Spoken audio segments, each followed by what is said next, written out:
A broad question to start with. How do you view India's economic and financial prospects as you begin the third term of the Modi government?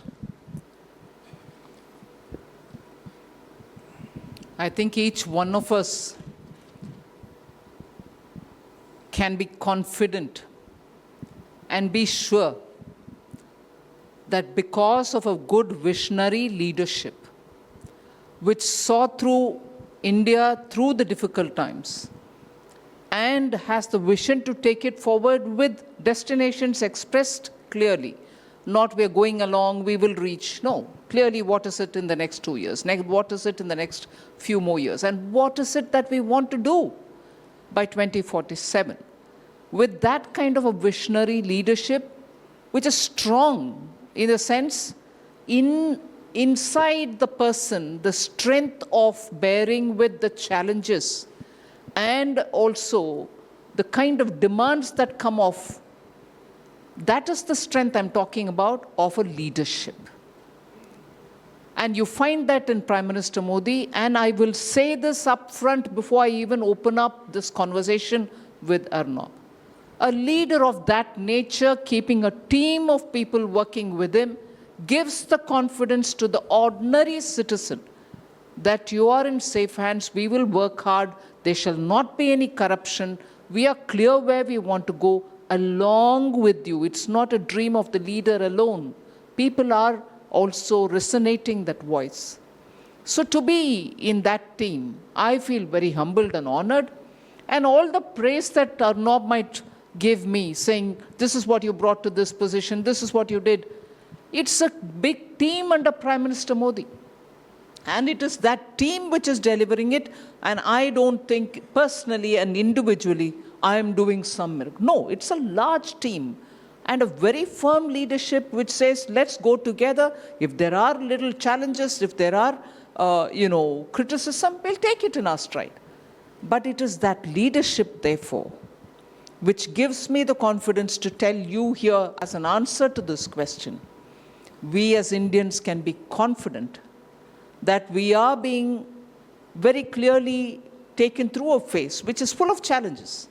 And it is only because of that in the last few years, and it is only because of that in the coming few years, not just my assessment, global observers of Indian economy have very clearly said, India is growing as the fastest growing large economy. It shall continue to be that next year. It shall continue to be that for the next year after that as well. These are not words which I'm putting here.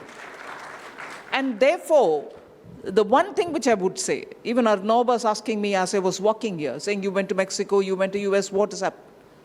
The first thing I will tell you, whilst Indian citizens are confident in the leadership, Indian citizens have voted Prime Minister Modi back for the third term because they want stability, they want good governance, they want a leadership which will place India above all. There are, of course, within India, voices which pull down our confidence. I don't know if I've said this once in briefly, Arnab's own program. Sorry, I'm giving you a very big answer for this I'm question. Listening very keenly, ma'am. In the Mahabharata, Yes. You would have heard how Karna's confidence was brought down only by Khan Barna, the chap who was with him as his Rathasarathi.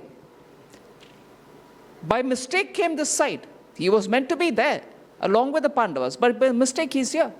But he tells Karna, Arey, you won't win, yeah. You can't achieve this. You are not capable. Who are you fighting against? And again, continuously pouring that negativity, continuously pouring that pessimism, hurt Karna's self-confidence. He was as good as a warrior as Arjuna was. But that one draining of the confidence of Karna also contributed. I'm not saying that was the only reason, but also contributed to the less than great performance of Karna himself. Now, I'm bringing that example to say, while the whole world observes India, that against severe odds, which are globally everybody facing odds, not just India, India's own challenges are also there for us. We are somehow, along with the people's strength, moving forward with a clear leadership, stable policies, good taxation structure. Yes, we can do more for middle class. But with all this, we are able to move. But within India, there are many shalyas. So that brings your confidence down. I would appeal to everybody that these are not observations about India's strengths, achievements, and further possibility of higher achievements which are made by us. These are observed by everybody. So I would appeal through your program, Arnab, in answer to your first question, we need to have confidence in ourselves. There's a good leadership. There's a great understanding of how to take India forward. There will be challenges. There are questions about, no, burden is more on me, burden is less on them. We'll address all of them. But be confident that we are going the right path. We will achieve the destinations. Yeah. Oh, absolutely. I'm so well started by you. And in fact, I do think that as we go from 3.7, 3.8, 5 trillion, 10 trillion, I always say this, and whenever I get a chance to the younger generation, they never take your growth for granted. Yes. And you told me this once when we met last time in the finance ministry, and you said that everything, Arnab, is well thought out. Do not assume that our policy post-Ukraine, I can share this with your permission. I was having a little informal conversation with the finance minister, and she told me that everything of our country's position on economic issues during and after the start of the Ukraine crisis was very, very well thought out. And the only thing that mattered for the Prime Minister was national interest, and national interest alone.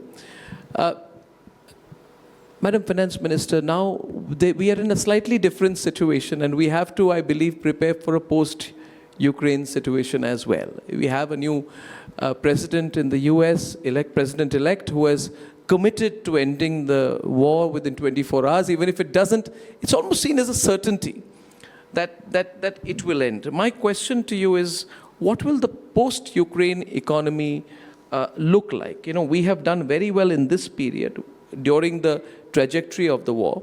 Should the trajectory of the war change? And because we took certain decisions, like we became the second largest buyer of Russian crude oil. Our refined oil exports went up massively to Europe. You know, our exports of fuels like diesel to the EU surged by 50-60%.